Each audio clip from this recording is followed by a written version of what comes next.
So students, after discussing about the dual nature of electromagnetic radiations, let's talk about atomic spectrum. First is absorption spectrum. And what is saying that a spectrum of electromagnetic radiation transmitted through the substance showing the dark lines or the bands due to the absorption of specific wavelength. What does it mean? I will discuss it later on. The second one is the emission spectrum. So we have two kind of spectrums. First is absorption spectrum, other is emission spectrum. And in emission spectrum, he says that the spectrum of the electromagnetic radiation emitted by an atom. So what's happening in the absorption spectrum? The light is absorbing, or light is absorbed by the atom, and in the second spectrum, light is emitted by the spectrum. Let's see how it happens. Now first, the absorption spectrum. Suppose we have a bulb, and this bulb is not glowing right now. If I switch on the bulb, you can see that white light is coming out of this bulb. This white light will pass through a prism and it will split into 7 colors, and we will get Vibgyor on the screen. Now Vibgyor is continuous spectrum. Now what is the meaning of this continuous spectrum? Continuous spectrum means from 400 to 750 nanometer, there will be no wavelength missing in between. That is called continuous spectrum. It is also the band spectrum. Since we have 7 bands in it, Vibgyor, that's why it is called band spectrum. Now, we are getting Vibgyor if I put a discharge tube between this bulb and the prism. If I put it, for example, discharge tube having sodium atoms. So if I put a discharge tube between the bulb and the prism, then what will happen? Now light is a kind of energy, and definitely the sodium atoms will absorb the energy. And sodium atom will absorb the energy, the electrons will absorb the energy, and they will move to the higher levels. And the energy absorbed by the sodium atoms, the wavelength correspond to that particular energy will be missing in Vibgyor, right?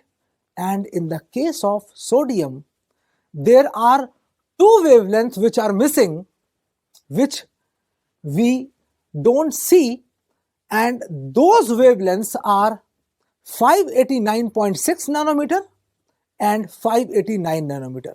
It means that the wavelength 589 nanometer and 589.6 nanometers, those are missing, corresponds to an energy because E is equal to hc by lambda, right?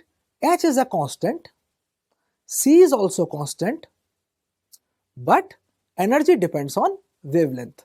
So the energy absorbed by the sodium atoms, due to that absorption, we are getting 2 dark lines in Vibgyor, and you can clearly see those dark lines. So this spectrum is called absorption spectrum, right? Let's move on to emission spectrum. Now, emission spectrum is the spectrum of the electromagnetic radiation emitted by an atom. Let us see how an atom emits the radiations. Now, I am switching off the bulb. Bulb is switched off. I am removing the prism also. Prism is removed. Now, electrons has gone to the higher level in the case of sodium atom. Now, what they will do?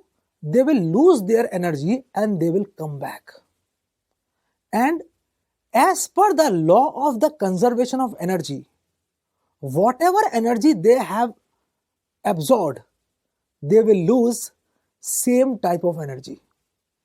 Since bulb is not glowing, we will not have any VIBGYOR there. There will be a dark screen, right? There is no prism, right? Now,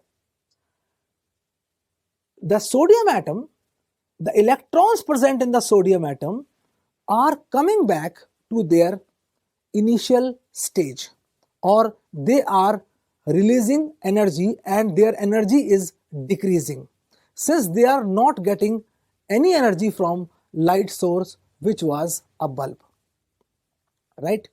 Now we will see the same lines of 589 and 589.6 nanometer because those were absorbed in the previous case. Now in this case they will be emitted. Now this is called emission spectrum. So now these two things are emission spectrum and absorption spectrum. So what happens when an atom absorbs the energy, electron goes to the higher level, we get a VIBGYOR, but some lines are missing in that particular VIBGYOR, right? That is absorption spectrum.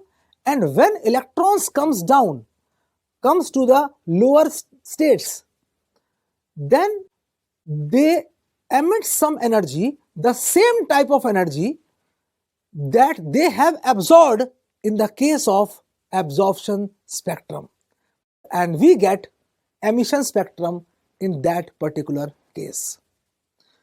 And since the energy gap between the different orbits of different elements are different, that's why we get the different type of absorption as well as emission spectrum.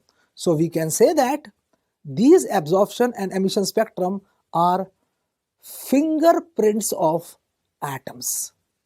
Why fingerprints? Because we all have different fingerprints.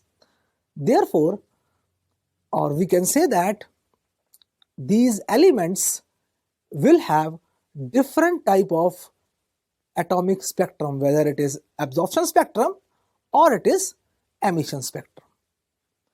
Now in our syllabus there is hydrogen spectrum we have to study.